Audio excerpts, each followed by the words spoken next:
Norman Rockwell meets a Grey's Anatomy cliffhanger. A tiny town, a heart attack, and all the people who streamed out to keep pumping and pumping and pumping. Dan Harris explains. It was just another cold winter's evening in tiny, remote Goodhue, Minnesota, where they don't even have a traffic light. Then something unusual, a 911 call.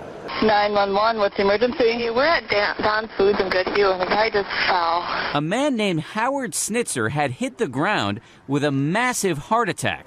The only customer in the grocery store at the time, Candace Kane, started first aid. And then from across the street, Roy and Al Lodemeyer of Roy and Al's Auto Service rushed over. He was in trouble. He was in trouble. They began taking turns performing CPR, switching at the point of pure exhaustion without missing a beat. And as news spread, their number grew. A pair of IBM employees handing it off to a plumber, who handed it off to a carpenter, who handed it off to a county employee. In total, 24 pairs of hands. We just lined up, and one guy had enough. Next guy jumped in. Amazingly, none of these people had any idea who Howard Snitzer was. The paramedics arrived to an astonishing scene.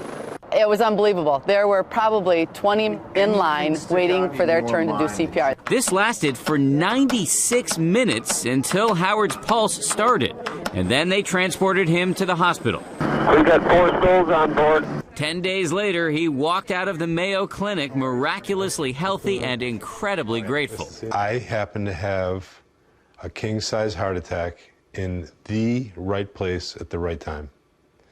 And these guys would not give up. The other night, a reunion between all those people who wouldn't give up. I've been waiting for this moment. And this man who is now no longer a stranger. Dan Harris, ABC News.